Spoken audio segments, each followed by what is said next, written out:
Today I want to talk about public speaking method. How to improve public speaking. First of all is to add humor in it.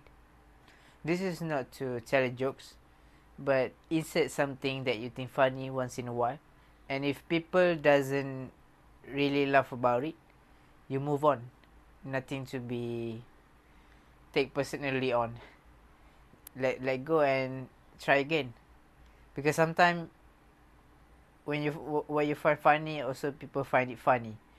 But you don't have to put too much pressure on the punchline that you're gonna say.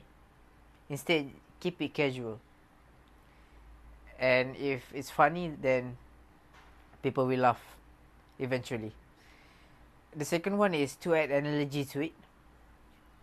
Analogy is very powerful for you to help people understand what you are trying to say. You compare it to something that is really super common, something that super simple, to things that you're gonna say. So the example of analogy is sitting is new smoking. It is the way to tell that sitting now becomes something like people addicted to do, and all people do it. What happens is they become sedentary. They're not active anymore. They don't become fitter as they used to, because and they're not doing what human should do. Human is designed to move.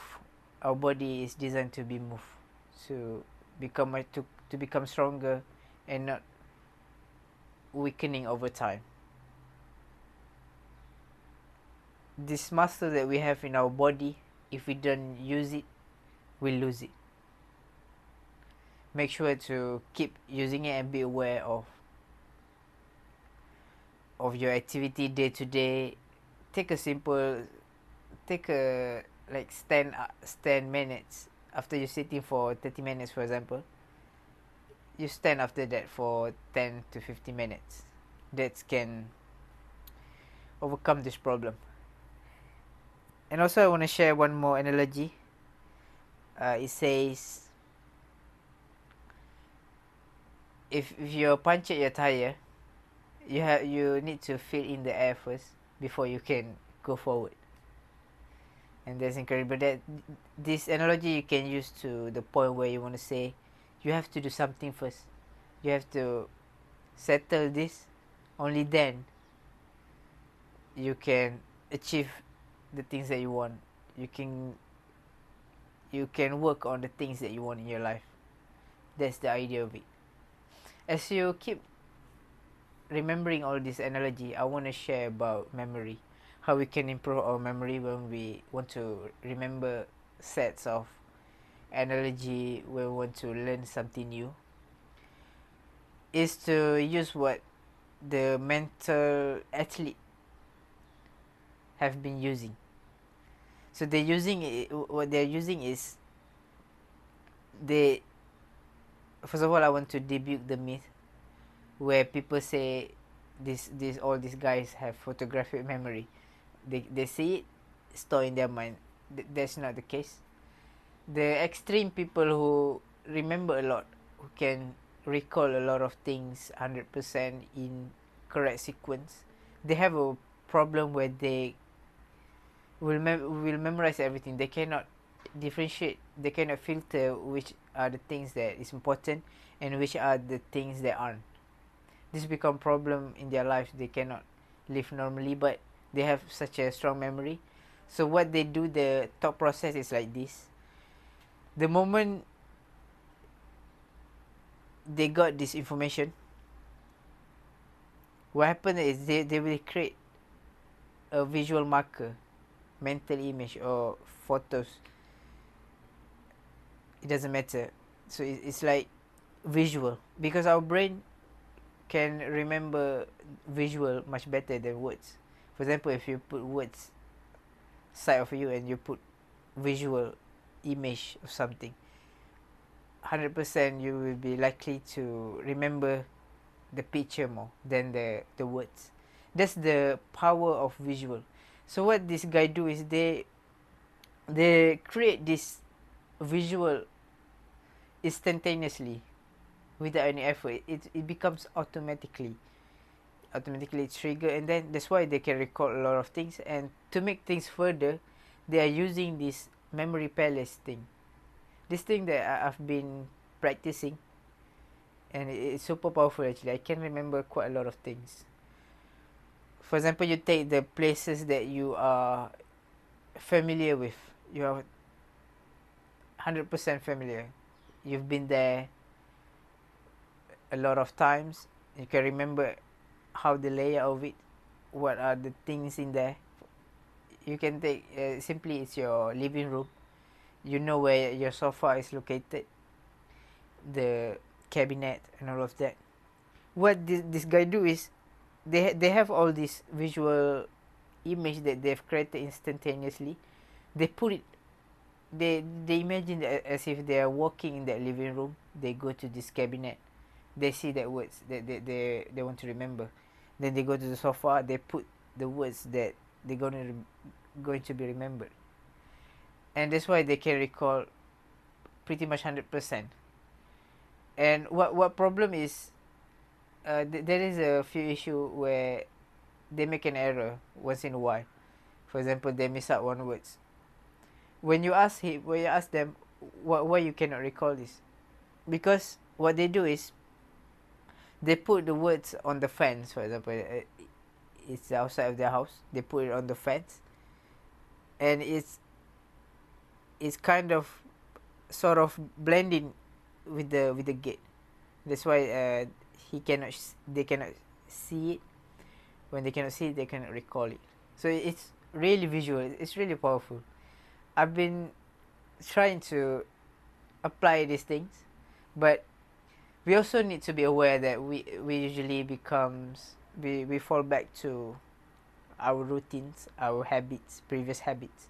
So we don't try this new thing, because this thing needs effort. It needs our awareness to actually create all these visual markers as we learn something. It doesn't come automatically to us, but we have an advantage where we are human. Not we can lead our life better than the person who I mentioned before has a problem because cannot filter through information. But we, usually normal people, has this ability to filter through information, so we can take in what the information we want to. We can choose which information that is important to remember and which aren't. That's the benefit that we have, and we can use their method. We can use how they be able to remember of that, and we use it to our advantage. The key here is to practice it every day, because if you don't use it, you lose it. Take a time, for example, when you read a book. For example, in one page you have like 3 paragraphs. After you finish one paragraph, take a 1 to 2 seconds short break, short pause, where you come up with the visual markers. You come up with the visual markers, and then you, after you go through all like 10 pages, you will have like 30 visual markers also. Then you can review only these visual markers. You can flashback a lot. And the most important thing is to have the beginning visual markers and the end of visual markers, because if you go to the end of visual markers, you can reverse engineering. You can get to all these visual markers that you set. So how to do this? First, you need to link all these visual markers. You need to link it by using a story. This is also a super powerful tool. You can relate one to another, and you make it as weird as possible, because our brain can remember better if it is super weird. For example, you have the first word is the first image.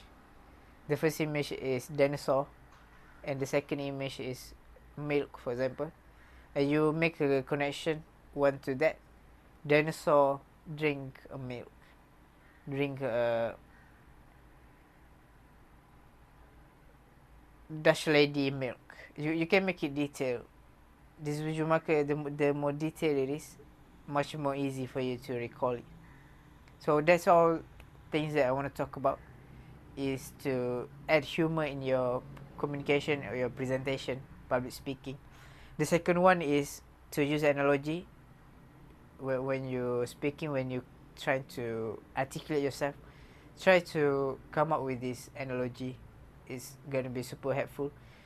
And analogy, it doesn't have to be complicated because the point is simple.